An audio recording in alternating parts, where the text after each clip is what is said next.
Masyaallah muslimin rahimakumullah, Bapak Ibu sekalian, jamaah salat subuh yang dimuliakan Allah. Assalamualaikum warahmatullahi wabarakatuh. Alhamdulillahirabbil alamin wa bihi nasta'inu ala umuri dunya waddin. Wassalatu wassalamu ala asrafil anbiya'i wal mursalin wa ala alihi wa ashabihi wa man tabi'ahum bi ihsanin ila yaumiddin, amma ba'du. Segala puji bagi Allah atas segala limpahan rahmat dan hidayah kepada kita. Kemudian salawat dan salam pada Rasulullah sallallahu alaihi wasallam. Allahumma shalli ala sayyidina Muhammad wa ala ali sayyidina Muhammad. Allahumma shalli wa sallim wa barik alaihi. Bersyukur kita atas segala yang dilimpahkan oleh Allah Subhanahu wa taala, terutama pada pagi hari ini kesehatan, kesempatan, dan mudah-mudahan senantiasa kita gunakan untuk mendekatkan diri kepadanya, dan semoga dengan selalunya kita pula berselawat dan salam pada Rasulullah sallallahu alaihi wasallam. Di dunia kita yang fana ini, kita bermohon pada Allah agar dimasukkan dalam golongan umat Nabi Muhammad dan hamba-hamba Allah di yaumil kiamah nanti, termasuk hamba-hamba yang mendapatkan syafaat Rasulullah sallallahu alaihi wasallam. Amin amin ya rabbal alamin. Pada kesempatan yang lalu, pada pelajaran ke-19, hari ini kita ingin membahas tentang pelajaran ke-20. Namun demikian, kita ingin menghayati dulu ada 3-4 ayat dari surat Al-Anbiya, baik di ayat 87, 88, kemudian 89, 90. Ini Allah menjelaskan tentang perjuangan para nabi. Di posisi judul yang ke-20 ini adalah Al-Khulwah wal Uzlah ala wajhaini. Al-Khulwah berarti Al-Khulwah itu meninggalkan hiruk pikuk dunia ini. Kemudian Al-Uzlah itu juga gitu, menyendiri, azal. Ada dua bentuk di dalam cara thariqah, cara tasawuf. Ada zahir, ada batin. Kajian itu memang begitu, zakat zahir batin, puasa zahir batin, ya kan? Terbagi, semuanya terbagi dua. Dalam surat Al-Anbiya ayat 83 84 selalu kita ulang tentang, karena suratnya Al-Anbiya ceritanya mesti masalah para nabi. Lalu dijelaskan dalam kalimat itu, a'udzubillahi minasyaitonirrajim, bismillahirrahmanirrahim. Al-Anbiya 83 84. Wa ayyuba iznada rabbahu anni massaniyad-dur wa anta arhamur rahimin. Fastajabna lahu wa kashafna ma bihi min durrin wa atainahu ahlahu wa mislahum ma'ahum rahmatan min indina wa zikra lil abidin. Sadaqallahul azim. Cerita Nabi Ayub. Dijelaskan wa ayyuba iznada rabbah. Ingatlah ketika Ayub iznada. Nada, kalimat di sini tidak memakai da'a, memanggil. Biasanya kan da'a, doa. Ya, di sini nada, dari lubuk hati yang paling dalam. Nada, yunadi, dari lubuk hati yang paling dalam, dengan perasaan yang sangat dalam. Dan secara zahirnya daripada jismaniyahnya itu dijelaskan di sana rahaban, ya, raghaban wa rahaban. Ar-raghaban itu sangat berharap, warahaban itu sangat cemas, berharap doa ini dikabulkan, cemas kalau doa ini dikabulkan, tapi maksiat kita itu menutupi anugerah yang diturunkan itu. Itu yang beratnya berdoa itu di situ.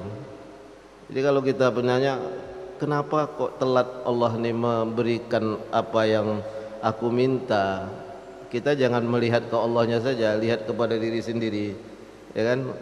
Apa maksiat yang pernah kita lakukan sebelum berdoa itu? Atau pernah selalu hari itu menzolimi seseorang tapi kita tak sadar, lalu kita perhatikan diri kita, itu yang menutup. Makanya wa ayyuba iznada rabbahu anni masaniyad dur. Ia mengadu, memanggil Allah tapi dengan mengadu, ya Allah, aku telah ditimpa dur, sesuatu mudarat, penyakit itu. Wa anta arhamur rahimin, tak ada yang lain, sesungguhnya engkaulah yang maha pengasih daripada yang pengasih sekalipun di dunia dan akhirat. Tak ada yang lain. Jadi memang dari lubuk hati yang dalam, nada. Lalu dikatakan, Allah menjelaskan fastajabna lah fatajabna lahu, lalu kami kabulkan apa yang ia minta. Kami kabulkan apa yang minta, fakasafna ma bihi minadur, lalu kami angkat sesuatu mudarat yang telah menimpanya. Allah tak bercerita tentang penyakit, tetapi bercerita tentang sesuatu yang memudaratkannya. Wa atainahu ahlahu, kami kembalikan keluarganya yang dulu telah hilang. Telah wa masaluhum ma'hum rahmatan min indina wa zikra lil abidin. Lihat apa sebab Allah angkat masaniyad dur? Apa Allah sebab angkat kemudaratan yang menimpa Nabi Ayub? Apa sebabnya? Wa zikra lil abidin. Taklah kami menjadikan sesuatu kepada Ayub itu kecuali itu adalah peringatan lil abidin. Sesungguhnya Nabi Ayub itu adalah hamba-hamba yang sangat taat kepada Allah. Jadi kalau yang taat saja diberikan cobaan sedemikian besar, lalu kenapa kita mengeluh dengan ketaatan yang kita seperti sekarang ini, lalu diberikan sedikit cobaan oleh Allah, kok mengeluhnya lebih besar daripada apa yang ditimpakan itu? Nabi. Jadi kalau kita ingin menjadi besar, harus juga tahan dengan terpaan yang besar. Semakin besar yang menimpa kita itu, semakin besar kedudukan kita di hadapan Allah. Kalau di hadapan manusia sudahlah. Kalau sudah besar di hadapan Allah tuh, kita ini ingin disebut oleh manusia yang ada di dunia ini, dilupakan oleh yang di langit, atau kita tak tersebut di dunia ini, sangat diingat oleh makhluk yang di langit. Ada manusia yang di dunia ini tak disebut sama sekali, tapi di sisi langit dia sangat mulia. Ingat enggak suatu hari Rasulullah itu menyuruh para sahabat ini meminta doa dengan seseorang. Sahabat heran,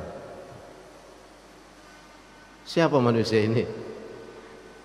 Maka setelah Rasulullah wafat, datanglah kafilah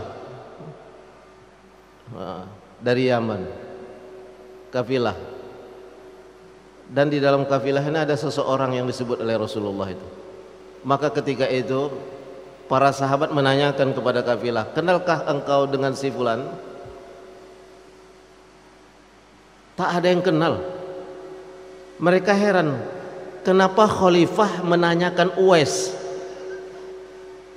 Padahal kedudukan Uwais ini, ya, kedudukan Uwais ini di dalam rombongan itu yang mengembalakan kambing. Tapi Rasulullah sebut namanya. Jika kalian minta doa, minta doalah kepada Uwais. Lalu dicarilah, ada nama Uwais dalam rombongan kami, tapi si pengembala kambing itulah dia. Lalu para sahabat mendekati Uwais, wahai Uwais, Rasulullah menitipkan salam untukmu. Menangis Uwais. Tak dikenal, dalam rombongan itu pun tak dikenal. Lalu para sahabat bertanya, ya Uwais, apa gerangan yang engkau buat? Sehingga Rasulullah pun sebelum wafatnya menitipkan salam untukmu ketika kami datang, suruh kami meminta doa kepadamu. Tak ada yang istimewa bagiku. Karena setiap kafilah itu berangkat menuju Makkah, baik umrah maupun haji, setiap itu pula aku berniat untuk ikut dengan rombongan itu menjadi gembala-gembala mereka, menjadi pengembala mereka untuk mengembala binatang ternak yang mereka bawa. Tapi waktu itu ibuku sakit. Hari ini aku bisa pergi karena ibuku telah wafat. Maka orang-orang seperti ini, orang-orang yang diingat di langit tapi tak pernah disebut di bumi. Tinggal kita ingin terkenal di dunia tapi tak dikenal oleh yang di langit, atau kita ingin dikenal di langit tapi intinya mungkin di dunia kita tak dikenal apa-apa. Tentu kita inginnya apa? Dikenal di dunia, dikenal di langit, gitu. Manusia pasti gitu inginnya kan. Nah, paling tidak amal-amal perbuatan yang kita lakukan tuh sama dengan Ayyub isnada, ya, Rabbahu anni masaniyad-dur. Nada dari lubuk hati yang sangat dalam. Ya Allah, aku ini telah Engkau coba. Maka jika ingin menjadi yang besar, memang cobaannya lebih besar. Kalau tak mau menyusahkan diri, tak usah menjadi pemimpin. Itu dia. Kalau mau jadi Pak RT, resikonya dibangunkan malam oleh masyarakat, karena memang banyak kejadian. Mau jadi Pak RW harus lebih sibuk dari orang biasa. Jangan pula kita mengeluh dan mencaci maki orang yang membangunkan kita tengah malam. Karena kita telah menerima sebuah amanat yang besar, maka cobaan kita mungkin akan lebih besar. Itu juga dilanjutkan dalam surat Al-Anbiya ini ayat 87-88. Wa zannun izzahaba mughadiban fazanna allain naqdiru alaihi fanada fi zulumati alla ilaha illa anta subhanaka inni kuntu minaz zalimin. Fastajabna lahu wa najjaynahu minal gham wa kadzalika nunjil mu'minin. Dijelaskan dalam kalimat itu bahwa Zannun ia berdakwah tapi tak seorang pun yang mau mendengarkan dakwahnya. Jadi kalau kita menyuruh anak 1-2 kali di rumah, kemudian anak itu masih melawan, tak mau sholat, yang dimarahi itu bukan anak, yang dimarahi itu diri kita sendiri. Sudahkah kita menjadikan contoh kepada anak itu bahwa kita juga tepat waktu sholat? Maka dijelaskan dalam kalimat wazannun, nun itu adalah nun, ya. Ini Zannun ini yang mempunyai perut yang besar, bahwa Nabi Yunus itu dilemparkan dalam perut paus yang sangat besar, perut yang sangat besar. Izzahaba mughadiban, zahaba mughadiban. Allah tidak mengatakan zahaba ghadaban. Zahaba mughadiban, mughadiban itu saling memarahi dirinya sendiri. Apa yang menyebabkan masyarakat ini atau umatku ini tidak menerima dakwahku? Atau karena maksiatku yang banyak? Lihat, dia tidak menyalahkan Allah. Makanya kalimatnya mughaniban, saling bertanya-tanya di hatinya, apa yang salah dalam dakwahku ini? Atau aku tidak menjadi contoh yang terbaik? Atau aku berbohong? Mustahil bagi seorang nabi berbohong. Hari ini banyak orang berbohong. Bahkan dia menyampaikan kebaikan, tapi gelar-gelar akademisinya berbohong menjadi ustadz. Dia tak tamat Timur Tengah, bikin gelar LC. Dia tak tamat doktor, bikin gelar doktor. Masalah ini, dia menyampaikan sesuatu yang baik sama orang, tapi dirinya sendiri membohongi. Mughaniban dalam kalimat ini, ia menyalahin dirinya sendiri. Kenapa masyarakat ini tidak menerima? Kenapa umatku ini tidak menerima? Itu kata Zannun, Nabi Yunus itu. Lalu dikatakan dengan keadaan marah itulah ia pergi dengan kapal yang akhirnya dilemparkan ke laut. Karena memang dalam undian yang 3 kali itu nama Nabi Yunus keluar, tak ada nama yang lain. Lalu itu yang disebutkan oleh Allah dalam kalimat ini, wa zanna allan naqdiru alaihi. ia menganggap dengan memarahi diri sendiri kemudian pergi dari liang dakwah tadi itu, kami tak sanggup untuk memberikannya cobaan. Padahal Nabi mustahil untuk itu. Dalam kalimat ini dikatakan fanada fiz zulumat, ketika masuk dalam perut ikan dalam keadaan yang sangat gelap itu, nada dari hatinya yang sangat dalam memohon kepada Allah, ya Allah, sesungguhnya tidak ada Tuhan selain Engkau dan aku adalah orang yang zalim terhadap diriku sendiri. Jadi bukan berarti kita ketika tidak diterima oleh orang kita harus lari dari permasalahan itu. Jangan dibuat sesuatu kebohongan, karena itu yang akan menutup nilai dakwah kita ini diterima oleh orang. Ini sangat masalah yang seperti itu. Lalu dikatakan dalam kalimat ini fastajabna lahu wa najainahu minal gham. Gham itu kalimat adalah awan yang hitam yang menutupi. Jadi dikatakan dalam kalimat ini fastajabna wa najainahu minal gham, kami selamatkan dia dari kegelapan dan tutupan itu tadi. Orang Arab kalau udah bilang gham itu hari itu udah sangat gelap sekali karena ditutup oleh awan itu. Nah, Nabi Yunus dalam kegelapan itu berdoa, lalu Allah angkat dari kegelapan itu, yang secara akal kita sudah putus asa dalam kalimat itu, tapi Allah mengatakan selamat dilemparkan. Kedua, Ayub, Yunus. Yang ketiga, apa yang dijelaskan oleh Allah tentang Nabi Zakaria. Wa Zakariyan iznada rabbahu rabbi la tazarni fardan wa anta khairul warisin. Apa kata Nabi Zakaria? Wa Zakaria dicerita kalau iznada, kalimatnya tidak pernah iznada, ia keluarkan dari mata hatinya yang paling dalam, wahai Tuhanku, aku udah tua. Kan Nabi Zakaria ketika itu sudah tua. Dijelaskan dalam ini masakhas ra'si syaibun, telah ada uban-uban di kepalaku, aku ini sudah tua. Istrinya mandul, dalam bahasa akhir. Lalu dikatakan dalam kalimat ini oleh Nabi Zakaria, Rabbi la tazarni fardan, ya Allah, janganlah engkau jadikan aku ini sendiri tanpa keturunan. Janganlah jadikan aku ini sendiri tanpa keturunan, wa anta khairul warisin, engkau sebaik-baiknya yang mewarisi keturunan itu. Lihat, iznada rabbahu, nada, dari kalimat nada, tiga nabi ini nada. Lalu dikatakan oleh Allah fastajabna lahu wa wahabna lahu Yahya wa aslahna lahu zawjahu innahum kanu yusari'una fil khairat wa yad'unana raghaban wa rahaban wa kanu lana khashiin. Tiga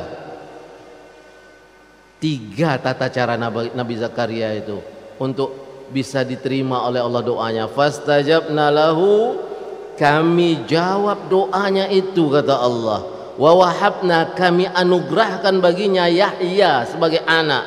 Wa aslahna lahu zaujah, kami perbaiki keadaan istrinya yang tadi tak bisa mengandung jadi bisa mengandung. Itu tidak mustahil bagi Allah.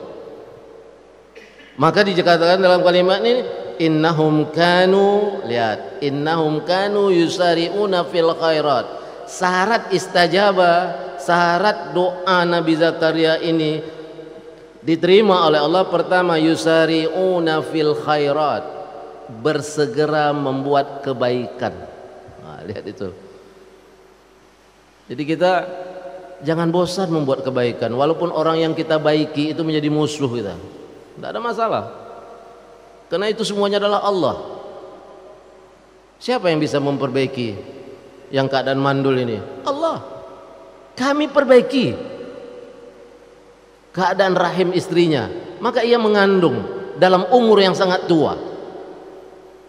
La tazarni fardan, ya Allah, jangan kau jadikan aku sendiri tanpa ada keturunan, berikan itu. Lalu dikatakan syaratnya adalah pertama yusari'una fil khairat. Nabi Zakaria itu termasuk orang-orang yang cepat dalam berbuat kebaikan. Jadi jangan dibatasi kebaikan itu. Kebaikan bukan semuanya dengan uang dan harta, tapi jalan yang kita berikan kepada orang untuk menjadikan jalan keluar dari kesulitannya itu juga kebaikan. Bahkan satu duri yang yang terletak di tengah jalan lalu kita pinggirkan adalah kebaikan. Jangan dilihat kebaikan itu besar atau kecilnya, karena sekecil apapun kebaikan yang dibuat, ia menjadi hitungan besar di sisi Allah. Itu yang harus kita pahami. Yang kedua adalah wa yad'unana raghaban wa rahaban. Ia Zakaria itu meminta kepada kami raghaban, harap, sangat harap, saking harapnya itu menangis, saking harap itu menangis, harap kepada Allah itu. Wa rahaban, rahaban itu takut, cemas kalau ini doa tidak diberikan oleh Allah, tak dikabulkan. Maka setiap berdoa jadilah kita orang yang raghaban wa rahaban. Raghaban itu berharap dan rahaban cemas jika maksiat kita itu menutup anugerah yang telah diturunkan oleh Allah kepada kita. Yang ketiga adalah wa kanu lana khashiin. Zakaria itu termasuk orang-orang yang apabila beribadah kepada kami, orang-orang yang khusyuk hatinya sepenuhnya kepada kami, kata Allah. Tinggal kita. 3 nabi tadi yang dimisalkan dalam surat Al-Anbiya, kita mau milih yang mana? Tak ada yang patut yang lain yang bisa kita tiru. Ini belum bercerita tentang Nabi Muhammad, baru bercerita tentang 3 nabi yang mungkin selama ini ceritanya biasa bagi kita, tapi ada hal-hal yang nampak di sunada Rabbahu. Ia dari lubuk hati yang sangat dalam bermohon kepada Allah. Maka jadilah kita orang-orang yang cepat berbuat kebaikan, meminta kepada Allah dengan cara yang terbaik, yaitu dengan cara yang harap, kemudian cemas akan tidak dijawab, cemas kita dengan maksiat kita yang ada, lalu kita letakkan hati kita kepada Allah untuk kita senantiasa khusyuk berhadapan dengannya. Jangan dianggap remeh solat kita 5 waktu sehari semalam itu. Kalau sudah begini, doakan untuk anak keturunan kita.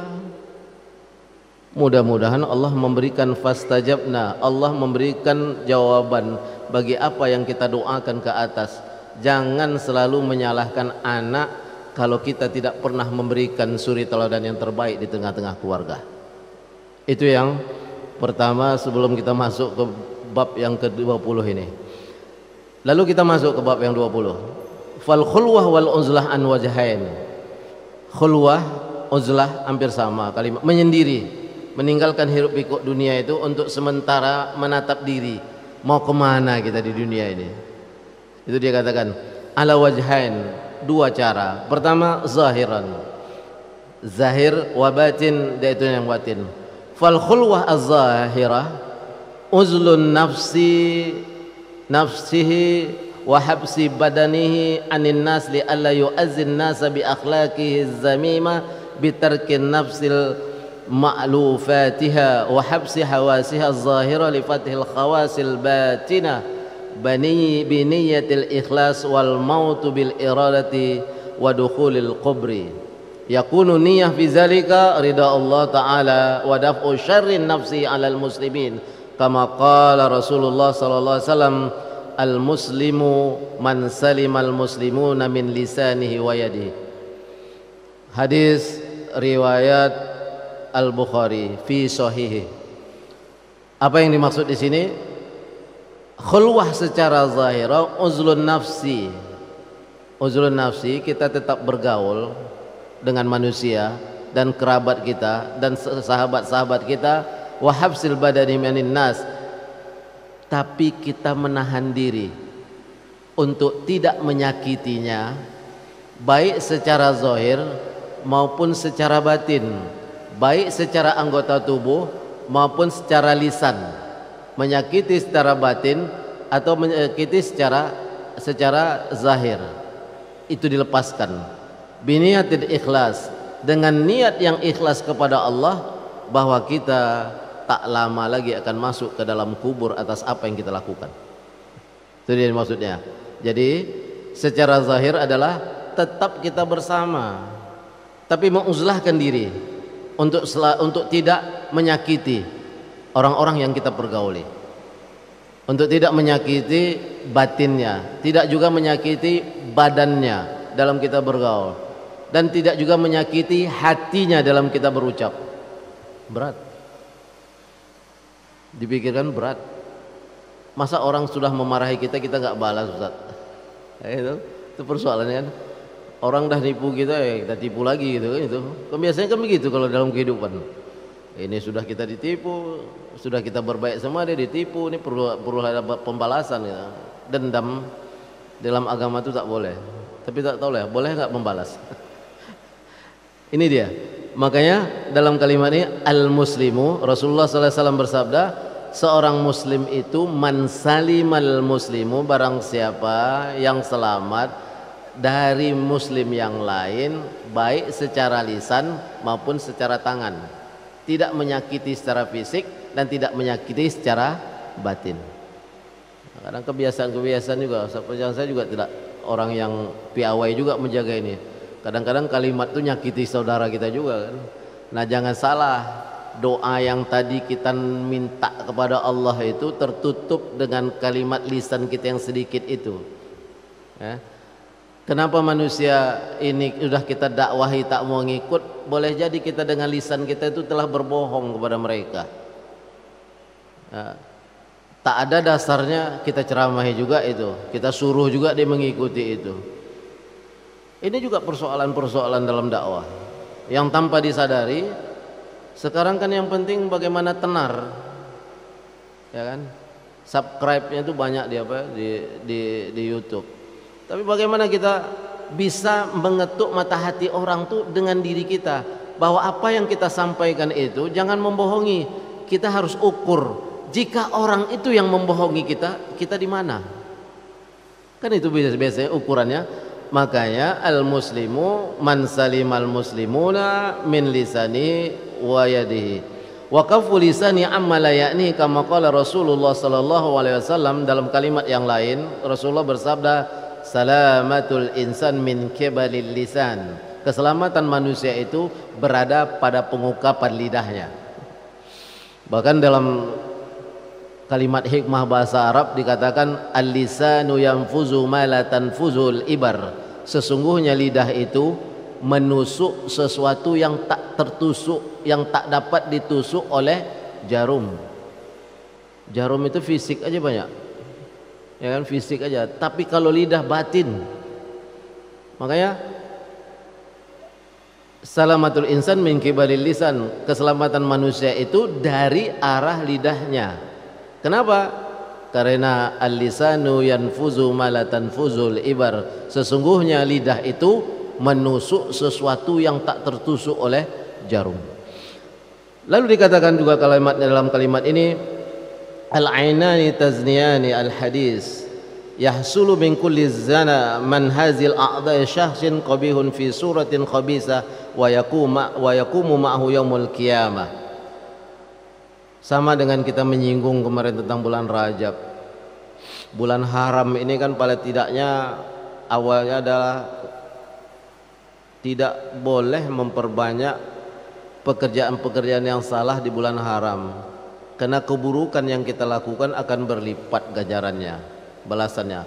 Kebaikan yang kita lakukan juga berlipat ganjarannya. Maka dikatakan di sini al-uzlah al-khulwah, al-uzlah itu atau menyepi itu atau meletakkan diri secara zahir tadi juga bagian daripada bagaimana kita meletakkan seluruh anggota tubuh ini tidak bermaksiat kepada Allah. Mata dijaga dengan baik, jangan sampai mata itu memandang sesuatu yang buruk atau berzina. Telinga ditahan dengan yang baik, rambut juga ditahan dengan baik. Saya banyak ditanya juga, bagaimana rambut itu bisa bermaksiat? Bisa. Biasanya orang-orang yang sudah umur macam kami ini kan 50 ke atasnya kan uban udah mulai banyak nih. Jadi kalau sudah mencat rambut itu untuk sesuatu yang tak baik, itu kan juga maksiat itu. Supaya tampil lebih muda, Tapi untuk menggoda yang lain, masalah kan maksiat juga rambutnya. Ditanya besok di akhirat tuh rambut itu. Dan mencat rambut itu pun punya dua macam. Kalau barang itu macam kutek yang ada di sini, itu air tak masuk, cat itu tak boleh. Karena dia tidak terbasahkan oleh ketika kita melakukan wudu. Makanya itu juga maksiat. Mata maksiat, hidung maksiat, telinga maksiat. Bagaimana mengepres ini? Nah, terutama kita berada di dalam bulan Rajab ini. Kemarin 3 hari berlalu, kita pun belum tentu lagi bulan Rajab yang akan datang sampai. Pertengahan Rajab itu kan 13, 14, 15, hari ini 16. Itu kan puasa Ayyamul Bid di bulan Rajab, berlipat itu. Tapi godaannya sangat banyak. Di bulan Rajab ini pula orang banyak pesta. Hari Jumat akad nikah pula, ya kan? Hari Sabtu pesta pula. Kamisnya aja dapat enggak apa-apa lah. Yang penting masih ada puasa di dalam bulan Rajab. Tidak juga dipaksakan di situ harus berpuasa dari awal sampai akhir. Maka bagi yang tidak biasa, Senin Kamis dulu. Mau tambah lagi pertengahan 3 hari itu, ya kan? Mau tambah lagi sampai akhir nanti.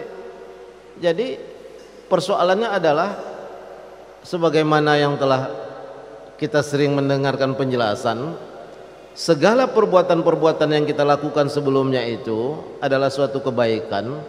Nah, seluruh dari kebaikan-kebaikan yang pernah kita lakukan itu sebaik-baiknya adalah puasa. Kenapa dibilang baik puasa? Karena orang berpuasa ini akan menahan diri dari maksiat.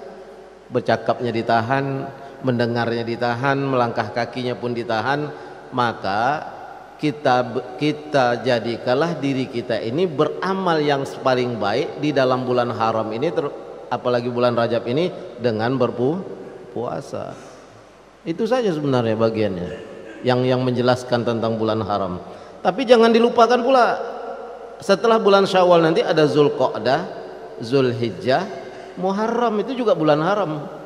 Dianjurkan juga kita melakukan perbuatan baik. Nah, itu tadi, orang zaman jahiliyah itu pun kalau dia ingin melakukan kejahatan, ia tunggu selesai bulan haram ini. Maka kalau ada manusia hari ini mukmin kemudian dia melakukan kejahatan di dalam bulan haram ini, lebih dari orang jahiliyah Quraisy. Itu dia gambarannya. Maka di dalam kalimat ini, wa yashhadu alaihi indallahi wa ya'khuzu sahibu fa yu'azzibu finnar. Maka dikatakan wa yasulu man kulli zana'a min hadzal a'da syahsun qabuhin fi suratin khabisah. Jika mata berzina, telinga mendengarkan zina, hidung mencium sesuatu zina, ya kan? Mulut juga melakukan itu. Semua maksiat yang dilakukan oleh anggota tubuh ini nanti di akhirat menjelma menjadi makhluk yang sangat buruk dan datang kepada kita ketika perhitungan di hari akhirat di hadapan Allah Subhanahu wa taala. Maka dikatakan fa ya'khuzu sahibu wa azibuhu finnar, maka orang-orang yang seperti ini akan diazab. Fa iza taba minhu wa habasa nafsahu, maka Allah mengatakan wa nahan nafsa anil hawa fa innal jannata hiyal ma'wa. Penahanannya itulah puasa tadi itu. Tapi kalau sudah puasa masih juga bermaksiat, walau alam lah dengan manusianya gitu. Tak tahu kita lagi. Itu yang pertama ya. Kemudian wa ammal khulwah al batinah.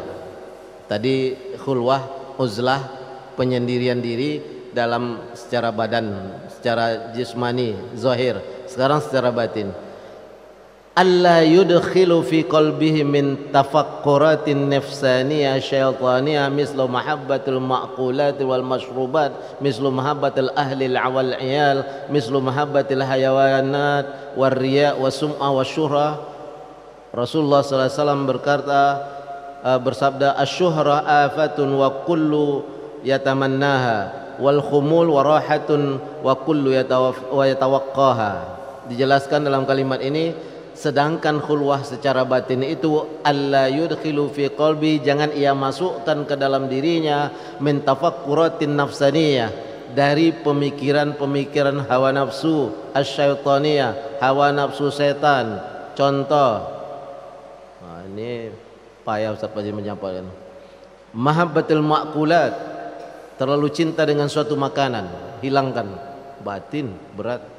Awak biasa makan jengkol nggak ingat terus. Biasa makan kepala kambing, ingat kepala kambing. Uzlah sedikit dulu.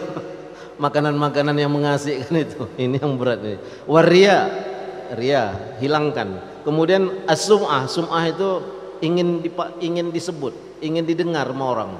Kemudian as-suhrah, ya ingin masyhur. Rasulullah menjelaskan asy-syuhratu afatun. Sesungguhnya ingin tenar itu, syuhrah, ingin disebut itu afatun, kecelakaan. Wa kullu man yatamannahu, sesungguhnya ingin disebut dan ingin ditenar, ingin dipandang orang itu adalah sesuatu afat, penyakit. Dan termasuk di dalamnya orang-orang yang menginginkan itu. Waduh, payah. Berat kan? Makanya dikatakan kemarin dalam hadis itu, ad-dunya jifa. Dunia ini adalah bangkai. Wa talibu wa kilabun. Dan yang berebut dengan dunia ini adalah anjing-anjing lapar. Bayangkan itu, kalau udah itu disebut mana-mana lah. Tapi kan kita tinggal di dunia Ustaz. Makanya untuk kita supaya tidak menjadi anjing lapar, jangan berebut di dunia ini. Itu persoalannya. Sampai menganiaya kawan pula untuk mau menjadi ketua RW kan payah kan. Intimidasi kan supaya kita menang, bahaya itu kan. Itu kan perebutan. Dipilih orang silakan. Tapi ketika kita telah mengintimidasi berarti kita termasuk tadi anjing-anjing lapar yang memperebutkan bangkai. Mau yang mana silakan pilih. Memang sebagian mengatakan hadis ini dhaif. Paling tidak menjadi pelajaran bagi kita. Ya. Lalu dijelaskan juga akhir, innallaha la yuslihu amalal mufsidin. Innallaha, sesungguhnya Allah tidak membenarkan amal-amal orang-orang yang suka membuat kerusakan. Fabakiyal qalbu bila manfaah. Jika inilah yang dilakukan, kan sama tadi kan, syuhrah, sub'ah, riya, kemudian la yadkhulu fi qalbihi al-ikhtiyaru mislul kibar wal ujub wasujul ujub. Kalau ta'ajub kepada orang lain mungkin masih enak deh. Ini ta'ajub pada diri sendiri, ingin disebut, ingin dipandang, ingin di segala macam yang seperti itu pasti ada pada diri manusia. Makanya kita harus tepiskan itu. Itu yang disebut dengan khulwah al-batinah, penyendirian diri yang di dalam diri ini dari hal-hal yang razilah, yang buruk tadi itu. Nah, inilah yang jika ini terlalu padat pada diri kita, nah ini dia, maka tak ada faedahnya hati yang ada di dalam hati, yang di dalam diri itu, karena dia rusak dengan persoalan-persoalan itu. Sehingga apa? Sehingga yang terwujud itu hari-hari itu dengan keduniaan saja. Dia akan berpengaruh nanti. Sholatnya ingat yang itu, melakukan sesuatu yang lain juga ingat juga yang gitu. Ya kan? Makanya nanti ya kan, kalau nyumbang 100.000 biasa saja dia, tapi kalau udah nyumbang 1 juta ke atas terlalu banyak yang menyotingnya dan semua yang masuk kepada media massa. Suatu persoalan juga. Walaupun di dalam kalimat yang lain di dalam surah Al-Baqarah, jika engkau jaharkan ketika engkau berbuat baik itu tidak ada masalah, tidak ada dosa bagi kalian. Jika kalian merahasiakan itu lebih baik, dan itu lebih baik bagi hati kalian. Itu dia. Jika tak kuat ketika kita menzaharkan, rahasiakan, sumbangkan. Sehingga ketika kita masuk, tangan kanan itu melakukan sesuatu yang baik, tidak tahu tangan kiri itu apa yang dilakukan oleh tangan kanan. Begitu, padahal dia dalam satu kesatuan dalam tubuh kita. Tapi jika kita kuat, silakan secara jahar, karena itu juga bagian dari syiar. Nah, kita juga tidak bisa menyalahkan ketika ada di sebuah bangunan masjid yang belum siap, ada namanya acara ramah tamah. Ramah tamah sebenarnya ingin mencari sumbangan, itu juga tidak ada masalah karena itu bagian dari syiar.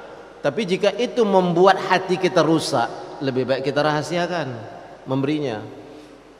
Itu dia, boleh. Tetapi jika itu merusak, maka kita rahasiakan sesuai dengan apa yang Saya janjikan minggu lalu jamaah meminta untuk bertanya. Saya kasih waktu untuk bertanya, silakan. Yang lain, silakan Pak Bin. Mana? Nah, salam. Saya mau bertanya tentang doa. Apakah setiap doa ini dikabulkan? Karena saya ada berdoa menginginkan seorang wanita. Tapi sudah saya doakan sepenuh hati, bahkan saya rasa ini doa terbaik saya. Tidak saya dapatkan. Pertanyaannya itu, apa tanda sebuah doa ditolak? Terima kasih untuk penjelasan. Pertanyaan adalah, rasanya saya sudah berdoa dengan sepenuh hati untuk mendapatkan sesuatu, tapi tak dapat. Pertanyaan yang kedua, apa tanda kalau doa itu ditolak? Tentu ada juga pertanyaan, apa tanda doa itu terjawab atau tanda doa itu ditolak? Secara hakikatnya, ud'uni astajib lakum. Memintalah kepadaku, kata Allah, aku pasti akan mengabulkan. Nah, ini berbagai pendapat karena sifatnya ghaib. Berbagai pendapat. Pertama, ada pendapat dari berbagai ulama, doa itu pasti dijawab. Bisa dijawab langsung ketika kita berdoa dengan jarak waktu yang sangat dekat kemudian terjawab. Bisa dia jawabnya itu ditunda. Ditunda maksudnya itu adalah mungkin suatu saat nanti di akhirat kita terkejut dengan amal yang rasanya kita tak berbuat itu di dunia, tapi kenapa ada pahalanya, ada jawabannya. Itulah doa-doa kita yang di dunia yang diakhirkan jawabannya oleh Allah di akhirat. Dua itu.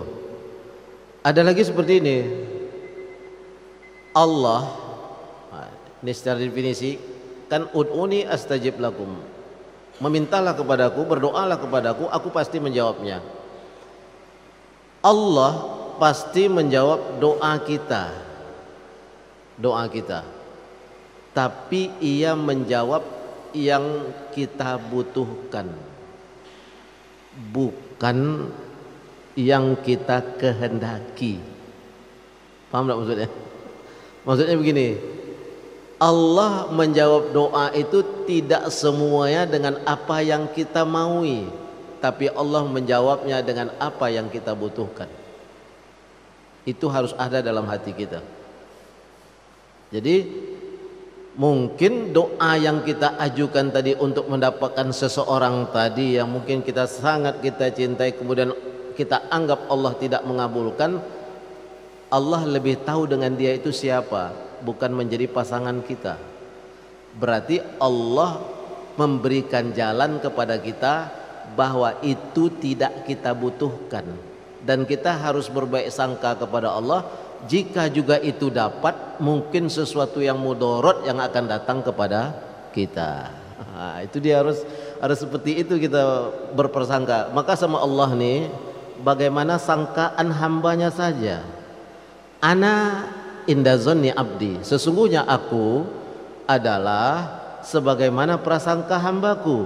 Jika hambaku berprasangka baik, maka prasangka baik kita, oh kita sangat mencintai wanita itu, oh kita sangat jatuh hati, tapi Allah tak mengabulkan. Rasanya kita bilang Allah mengabulkan permintaan kita, tetapi bukan dengan yang ini, karena kita tidak membutuhkan yang ini. Karena jika Allah berikan juga, Allah berarti tak sayang sama hambanya yang meminta ini. Karena nilai plus kita adalah kita sudah mengangkatkan tangan, mengadahkan wajah ke langit, mengadahkan wajah kepada Allah, berarti Allah telah menilai kita menjadi orang yang baik. Maka Allah akan memberikan kita jawaban dari doa kita itu yang terbaik menurut Allah, bukan yang terbaik menurut kita. Itu yang kita tak tahu, itu karena itu di lauhul mahfuz kan. Nah, itu dia. Jadi jawabannya kira-kira begitu. Bisa doa itu kita anggap tak dijawab, sebenarnya Allah menjawab, tapi bisa jadi diakhirkan di akhirat. Bisa jadi apa yang kita minta itu tidak kita butuhkan, maka Allah tidak memberinya. Karena kalau Allah memberinya, nggak mungkin hambaku yang baik ini aku berikan mudarat, maka aku berikan yang lain yang memang sesuai baginya agar ia berjalan dengan tatanan yang terbaik di sisi Allah dan tidak meninggalkan Allah. Nah, itu dia. Silakan yang lain. Udah bunyi juga ya. Ada yang lain? Mana sebenarnya? Bapak kita. Silakan Bang. Ya baik. Udah bunyi ya. Saya tutup sedikit dengan kalimat ini, dikatakan Sami Allah, dalam kalimat yang ini qala Rasulullah sallallahu alaihi wasallam al fitnatu na'imah la'ana Allah man aiqazaha, wa qala Rasulullah sallam al bakhilu la yadkhulul jannah walau kana 'abidan zahidan, wa qala Rasulullah sallam ar-riya'u syirkun khafi. Kalimat ini semuanya hadis ya, saya baca aja sikit-sikit terjemahannya. Al-ghadabu al-mufsidin wa idza kana fi zahir suratus salihin. Dikatakan sesungguhnya kemarahan itu adalah bagi orang-orang perusak, walaupun secara zahir orang-orang ini soleh, tapi kalau ia suka marah tidak pada tempatnya, termasuk orang-orang yang merusak. Kemudian dalam kalimat yang lain, al fitnatu na'imah, sesungguhnya fitnah itu diam, tidur, maka sangat dilaknatlah orang-orang yang membangunkannya. Itu satu lagi. Kemudian Rasulullah SAW, al bakhilu la yadkhulul jannah, orang yang kikir itu, orang yang bakhil itu tak akan masuk surga, walau kana abidan zahidan, walaupun orang itu adalah orang-orang yang sangat beribadahnya dan yang juga zuhud, tapi jika ia bakhil maka tidak akan masuk surga. Akhrajahu Suyuti fi jami'ihi, dalam kitabnya. Lalu kalau tentang itu ya, an-nammamu la yadkhulul jannah, orang yang mengadu domba itu tidak akan pernah masuk surga. Riwayat Muslim. Kemudian dalam kalimat yang lain dijelaskan juga oleh Rasulullah SAW, hadis-hadis ini menjadikan kita bahwa apa yang dilakukan hati itu sebenarnya lebih dahsyat dari apa yang dilakukan oleh anggota tubuh yang lain. Karena sifat fitnah, sifat mengadu domba, apa yang tertantum di hati, maka itu lebih dahsyat dari apa yang dilakukan oleh yang nampak secara zahir. Akhirnya adalah al-maqsudu awalan minat tasawufat, apa yang dimaksud dengan tasawufat itu adalah tasfiyatul qalbi laha, membersihkan diri dari sikap-sikap yang tadi. Ingat ya, al fitnatu naimah, sesungguhnya fitnah itu tidur, maka yang membangunkannya tidak akan pernah masuk surga. Lalu terakhir sekali, ilaihi yas'udul kalimu at-thayyibu wal amalus salih yarfa'u. Dalam surat Al-Fatir surat Fatir ayat 10 dijelaskan, ilaihi yas'udul kalim, sesungguhnya hanya kepada Allah lah kalimat-kalimat itu datang atau naik kepada Allah. Kalimat apa? Kalimat yang baik. Wal amalus soleh yarfa'u, amal-amal yang soleh itu diangkat Allah setiap hari Kamis. Makanya kata Rasulullah SAW, kenapa ya Rasulullah berpuasa di hari Senin adalah hari lahirku, kenapa hari Kamis? Karena di hari Kamis itu diangkat amal-amal yang terbaik. Mudah-mudahan kita termasuk orang-orang yang terbaik dalam beramal dan lepas dari zahir dan batin. Kita kekangkan diri kita. Tak ada yang bisa menjadi suri teladan kecuali para nabi, dan yang utama adalah laqad kana fi rasulillahi uswatun hasanah, sesungguhnya terdapat contoh yang paling baik pada diri Rasulullah sallallahu alaihi wasallam. Allahumma shalli ala Sayyidina Muhammad. Kita tutup dengan doa khitamu majlis. Subhanakallahumma wa bihamdika asyhadu an la ilaha anta wa astaghfiruka wa atubu ilaik. Amin ya rabbal alamin. Kita doakan semua yang dalam keadaan susah, sakit, dalam keadaan kesulitan kita bacakan, dan kepada orang tua kita yang telah wafat ataupun yang masih hidup, seluruh sahabat kita yang pernah berbuat baik kepada kita baca sekali lagi Al-Fatihah. A'udzubillahi minasyaitonir rajim. Bismillahirrahmanirrahim. Alhamdulillah. Iyyaka na'budu wa iyyaka nasta'in. Ihdinas siratal mustaqim. Siratal ladzina an'amta 'alaihim ghairil maghdubi 'alaihim waladdallin. Akhirnya lebih kurang mohon maaf, wabillahi taufik wal hidayah. Assalamualaikum warahmatullahi wabarakatuh.